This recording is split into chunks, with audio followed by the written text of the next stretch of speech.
결론으로 말씀을 드리면 우리는 이제 뭘 고칠 것이냐. 네. 근데 이게 10케이스가 있다 그러면 네. 케이스마다 딱 각자 가진 버짓 상태가 다를 수도 있고 네. 목적이 또 다를 수도 있잖아요. 네. 난 살 건지 팔 건지 네. 뭐 그냥 1층만 욕실만 괜찮으면 되는지 다 조건이 다르기 때문에 선택을 하셔야지 되는 부분이에요. 그래서 만일에 선택에 고민이 있으시다면 검사 이후에 그 부분에 대해서도 이제 유선상으로 네. 상담이 가능하시니까 어떤 게 좀 더 영리한 선택인 건지 네. 또 이제 검사자 입장에서는 신축을 할 때는 당연히 교과서적으로 안 하면 거부를 할 수밖에 없지만 네. 지금 같은 경우에는 교과서적인 게 있지만 비용적인 측면이나 어떤 또 시간적인 네. 편의적인 측면에 따라서 이렇게 될 수도 있습니다. 좀 더 연약하지만 이걸 선택하실 수 있습니다. 다만 생활하시는데 굉장한 주의를 기울이셔야지 됩니다라는 이게 되게 공평한 거죠. 내가 신경 안 쓰는 만큼 비용을 더 지불할 거냐, 지불 좀 덜 지불하고 신경 쓸 거냐, 그 선택을 할 수 있는 걸 이제 어쨌든 되게 오랜 시간 어쨌든 자발적으로 하실 수 있는 거잖아요. 누구한테 보상을 받는 게 아니니까. 그래서 지난한 시간이 소비될 건 아니긴 하지만 그래도 고민입니다. 일단은 설명을 드리면 저희 주택은 구조적으로 체크를 했을 때는 특이사항은 없습니다. 일단 결과적으로는. 하지만 점검구 열려 있는 걸로나 이런 게 봤었을 때는 몇 군데 시공은 저렇게 되면 안 되는데 구조적인 부분에서 문제점이 없지 않아 있긴 합니다. 하지만 구조적인 걸 지금 보강을 하거나 그럴 수준은 아니세요. 외부 벽을 다 이렇게 허물어서 구조. 그러니까 내력 흔들린다거나 주저앉는다거나 뭐 이렇게 어디가 처진다거나 이런 구조적인 개념으로 봤었을 때는 현재 결핍 증상이 보이진 않지만 또 물 피해를 입었으나 아직까지 징후는 없습니다. 구조적으로 피해를. 하지만 눈으로 보여지는 거에서는 구조적으로 부실한 시공이 되었네 라고 하는 게 적어도 2개 이상은 저희가 이제 검사하는 관점은 한번 설명을 드렸을 텐데 총 4가지 관점으로 검사를 하게 됩니다. 구조, 수분관계, 단열관계, 그리고 이제 소비자분들이 좋아하시는 인테리어적인 미적, 예쁜 거 이런 건데 일단 예쁜 거는 배제하고 지금 이제 현재는 구조적인 게 또 배제가 됐으니까 수분관계와 단열관계인데요. 이 수분과 단열은 독립적이기도 한데 또 상관관계가 있어요. 그러니까 이렇게 생각하시면 돼요. 입으신 옷이 굉장히 따뜻하지만 물을 먹으면 그쵸. 저희 집도 이제 똑같습니다. 성능을 발휘 못해요. 그러려면 이 수분이 건조를 시켜야 되는데 보시면 저희 같은 주택은 지금 현재 2가지의 마감재를 가지고 있어요. 외부에 파벽돌이라고 해서 붙이는 벽돌 하나와 또 외단열재라고 해서 스토코, 방금 말씀드렸던 스토코는 그냥 하나의 브랜드 이름이긴 한데요. 스토코를 뿌리기 위한 그 마감재, 그 빌드업 작업하는 게 EPS라고 하는, 흔히 저희는 스티로폼이라고 부르죠. 그 스티로폴을 붙이는데요. 이 스티로폴은 수분이 잘 투과가 안 되는 애들이에요. 그러니까 비닐막이다라고 생각하시면 돼요. 그러니까 스티로폼 안으로 외벽이 있고 외벽이 서 있는데 지금 외부에 이렇게 스티로폼이 붙은 거잖아요. 이게 한 50mm짜리가 붙었더라고요. 그리고 이제 색깔을 내려주려고 하나 뿌렸어요. 근데 만약 그냥 겉에가 젖은 거면 건조를 하면 되는데 이 스티로폼 안으로 들어간 거면 건조가 잘 안 됩니다. 그럼 얘는 이제 건조할 수 있는 방법이 2가지가 있는데요. 하나는 흘러서 밑으로 다 내려오는 방법이 하나가 있고 하나는 내부를 뚫고 여기로 나오는 방법이 하나가 있습니다. 이제 내려가지도 못하고 올라가지도 못하고 얘를 뚫고 나가지도 못하면 안으로 나오려고 하겠죠. 안으로 나오려고 했을 때 얘가 보이는 현상이 2가지인데 하나는 오염, 또 하나는 오염보다 더 빠르게 냄새입니다. 근데 이게 저희 집은 단순히 스티로폼에 대한 물 문제 겉으로 크게 안 보입니다. 안 보이는데 기단부라고 해서 여기 벽체 하단부가 사방이 문제를 가지고 있어요. 사방 뺑 돌아서 요거는 웬만하면 하셔야지 돼요. 네, 하고 싶어요. 예. 근데 이게 생각보다 좀 공사를 하면 좀 골치 아파요. 일단 벽돌 데코와 얘가 분리가 안 돼 있어서. 일단 쟤는 다 철거. 네. 뭐 예쁘게 뭐 여기를 커팅해서 철거할 수도 있는데 네. 예쁘게 다듬고 하는 그 인력비가 더 많이 들어요. 철거. 그리고 장비가 큰 게 들어와서 하면 굉장히 빠르게 할 수 있는데 아시다시피 큰 게 못 들어와요. 그러니까 네, 그렇죠. 조그만 게 와서 이렇게 살살살살 해야 되니까 쌈쌈쌈. 기간이 좀 더 걸려요. 그렇게 해서 우리가 밑에가 어떻게 생겼는지를 보고요. 그러니까 우리는 지금 물에 떠 있는 집이 된 거예요. 사방이 물. 그래서 바짓단이 네. 물에 지금 달랑말랑해서 물이 여기다 닿으면 자꾸 젖어 올라오잖아요. 그렇죠. 그런 상황이에요. 그러니까 하이힐을 신던가 아니면 물이 못 오게 또랑을 파던가. 그러니까 저희는 또랑을 파야 되는 거예요. 예, 집을 올릴 수가 없으니까. 그 또랑을 파는데 아까 잠깐 자갈 말씀하셨잖아요. 그걸 좀 더 깊게 한 30cm 이상 네. 자갈을 깊게 팔면 자갈에서 물이 끊어져 버린다. 더 이상 못 올라오고. 그렇게. 네, 그래서 그렇게 하고 여기가 제주도가 물이 많고 안반이 많은 지역이라 얘를 우수 관로를 그쪽으로 연결을 해줘야 돼요.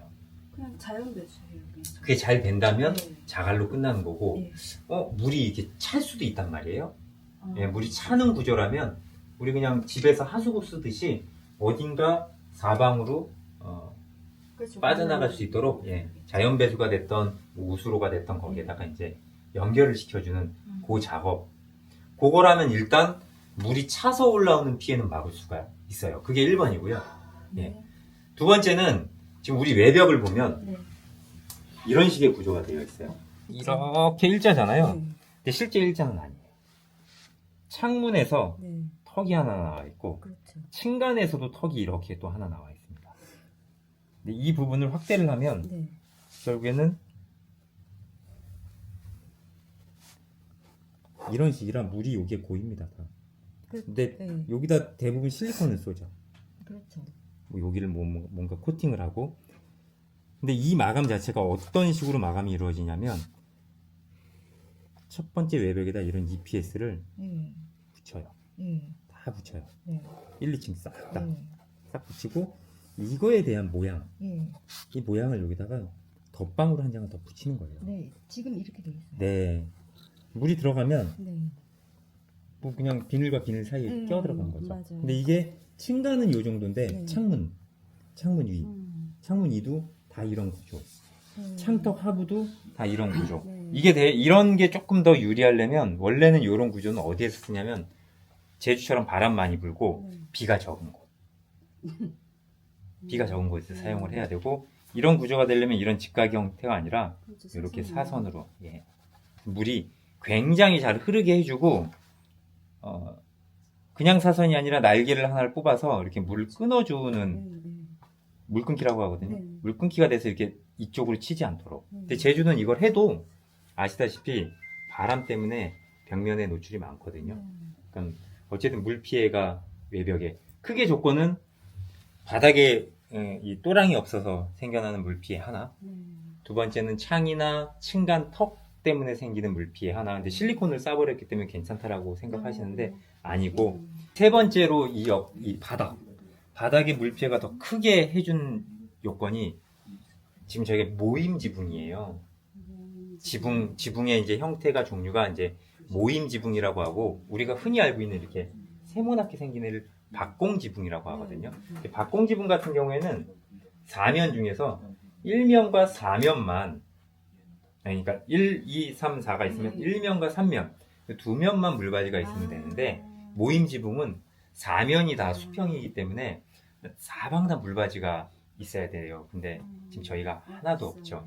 하나도 없다 보니까 첫 번째 피해를 준 요 바닥, 또랑 이쪽에 물이 훨씬 더 많이 집중적으로 쏟아질 수밖에 없는 조건이에요. 그래서 1번이 그거고요. 나머지는 거의 다 물 피해고 그 2층에는 아까 검사 직전에 말씀드렸던 태생적으로 물을 피해를 입을 수밖에 없는 평지붕, 이 모이는 발코니. 그래서 지붕이 된 걸로 이제 좀 도움이 되는 건 맞는데 이미 그 전에 물 피해를 입은 거를 충분히 건조를 못 하셨어요.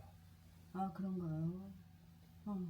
충분히 건조. 아, 근데 그 네. 충분히 건조가 쉽게는 이렇게 표현이 좀 드리면 편할 수 있을 것 같아요. 여기 물이 이렇게 넘쳐서 네. 이게 물이 찼다고 칠게요. 왜냐면 우리가 보기엔 겉에만 닦으면 된다고 네. 보지만 여기 안에 들어간 물은 통상 아주 빠르면 3개월, 네. 2년에서 3년까지도 걸리거든요. 근데 건조 활동을 안 하면 계속 2년 건조. 예. 근데 지금도 물 테스트를 했거든요. 보면 이 창문 자체가 네. 미국식 시스템 창문인데 별로예요. 뭐 기능적인 것보다는 네. 미국이 크잖아요. 네. 종류도 예, 뭐 우리나라가 만일에 네. 미국의 기후나 온도나 습도나 네. 날씨가 좀 비슷한 동네로 한번 찾아가 볼게요. 우리나라를 만일에 이렇게 얘기해 볼게요. 중동에 굉장히 좋은 자재가 있어요. 그 자재를 우리나라에 데려갖고 와서 쓰면 좋을까요? 걔네는 여름에 특화되어 있는데 그쵸? 예, 겨울에 쥐약이겠죠. 미국의 애리조나나 막 플로리다처럼 막 되게 뜨거운 그런 기후에 있는 혹은 우리나라랑 기후가 다른 미국의 한 서부 쪽에 있는 거기 되게 좋대요. 이 자재가 막 되게 그걸 갖고 와서 우리나라에 쓰면 좋았을까요? 그렇죠. 안 맞죠. 그렇죠. 되게 극한의 이제 그 사막 기후는 아니더라도 어쨌든 얘네는 물이 많지 않은 데서 쓰면 좋은 시스템 창이에요. 그러다 보니까 물에 대한 배출 능력을 그렇게 생각하지 않은. 근데 유리는 되게 좋아. 네, 유리만 좋아. 저희 창이 네. 단창이긴 하지만 네. 보통 대부분의 우리나라 창을 보시면 지금 살고 계시는 댁에 가서 보시면 유리 창이 있는데 물이 차면 네. 외부로 배출할 수 있는 물구멍이 있어요. 네. 윗폴이라고 하는. 얘도 윗폴이 있습니다. 네. 근데 외부 라인에만 있어요. 여기에. 여기서 안에는 여기다 물을 부으면 네. 물이 안 나가요. 못 이거 창 잘 아시죠? 네. 네, 이 창. 여기 선생님 댁도 이 창이에요. 걸려가지고 안 굴러다녀가지고 네. 교체하고 그러셨는데 어쨌든 중요한 건 무게도 무게지만 네. 이 창 자체가 물이 네. 셉니다. 물이 새. 아. 예, 그래서 이렇게 닫으시면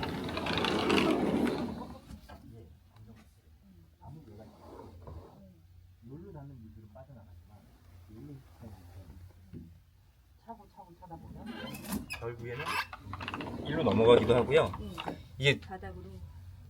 이제 움직이시기 좀 버겁잖아요. 네. 이렇게 쾅 이렇게 닫다 보면 용접이 돼 있어요. 이게 꼭 철만 용접하는 게 아니라 PVC도 여기 용접을 하는데 여기가 깨져요. 그러면 물이 거기를 스미듯이 새요. 그럼 이게 그냥 아주 자연스럽게. 근데 일로 바로 흡수되는 게 아니라 이 밑에 우리나라는 온돌 작업을 해놓기 때문에 온돌 밑으로 내려갑니다. 잘 흡수이 되고 그 온돌 방통 밑에는 우리가 얘기하는 그 온돌 파이프가 들어가 있고요. 그 밑에는 또 얘가 들어가 있어. 스티로폼이. 그러니까 스티로폼 밑에 들어가면 못 나와요. 예, 못 나와요. 그러면 건조가 안 되고 그냥 어디서 놀면 되는데 건조가 되려고 하면 아까 말씀드렸듯이 변색이 되거나 냄새가 나거나. 네. 그러네요. 예, 그런 상황이에요. 저 딴에는 해본다고 했는데 될 게 아니었네요. 예, 이게 예, 그러니까 어떤 개인이 네. 잠깐 뭐 이제 이 수리로 보면 1단계, 2단계, 3단계 수리라고 표현을 할게요. 네. 뭐 자동차로 보면 엔진 오일 정도는 3단계 수리예요. 그냥 가서 하면 돼요. 근데 엔진을 드러내고 하는 수리는 1단계 수리라 안 되잖아요. 이건 이제 엔진을 드러내야 되냐 말아야 되냐를 결정을 해야 되는 거라 창을 띄고 해결할 수 있으면 다행인데 얘를 살짝 도려내고 해결해야 될 상황이면 정말 이제 마음을 크게 먹어야죠. 예, 그럴 때는 아니 나는 그냥 환기 잘하고 난방 세게 해가지고 잊어버리게 할래. 그리고 더 이상 공격 안 당했끔 도랑만 팔래. 이 방법도 있죠. 네. 그래서 저희 이제 결론적으로는 도랑 파고 창문 이런 창턱 개선하고 지붕 물바지 달고